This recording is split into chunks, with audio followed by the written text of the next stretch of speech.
cognato e mio nipote sono con me, sono sicuro, non c'è nessun problema.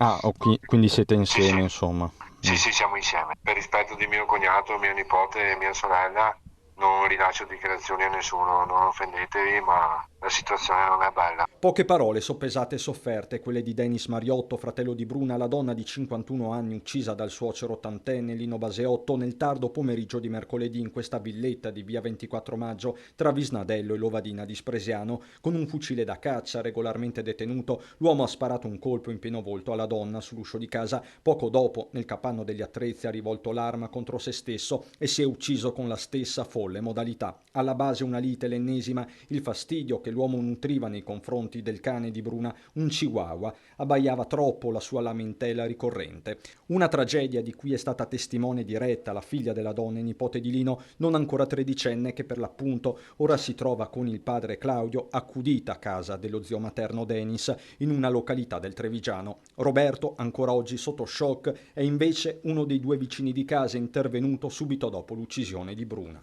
Un botto, Come una bomba. ha visto tutto. Eh sì, la mamma ha visto la mamma. Lui pensava che era una bombola del gas e dopo aveva visto un po' la scena dall'altra parte della rete e è andato là vicino, ha saltato la rete, è andato vicino alla bambina, ha visto la scena, l'ha portata in bagno, ha sentito il secondo scoppio e è andato via. Seguono sequenze concitate, arrivano i soccorsi, i carabinieri, la scientifica, poco dopo il medico legale, sul posto anche il PM Daniela Brunetti. Si ascoltano i testimoni, la figlia di Bruna viene sentita nella notte con l'adeguato supporto psicologico. Ci sono poi la disperazione del marito Claudio e quella di Rosa, la moglie di Lino, anche loro accompagnati a tarda sera fuori dalla villetta della tragedia, oggi sigillata come fosse da sempre disabitata, posta sotto sequestro, l'arma del delitto. Si indaga per omicidio-suicidio, ma con la morte di Baseotto si tratta più di una formalità. L'autopsia dovrebbe essere eseguita già nelle prossime ore dal dottor Alberto Furlanetto. Entrambe le salme si trovano al Cafoncello. Bisogna capire se l'ottantenne fosse alterato e restano da estrarre i proiettili.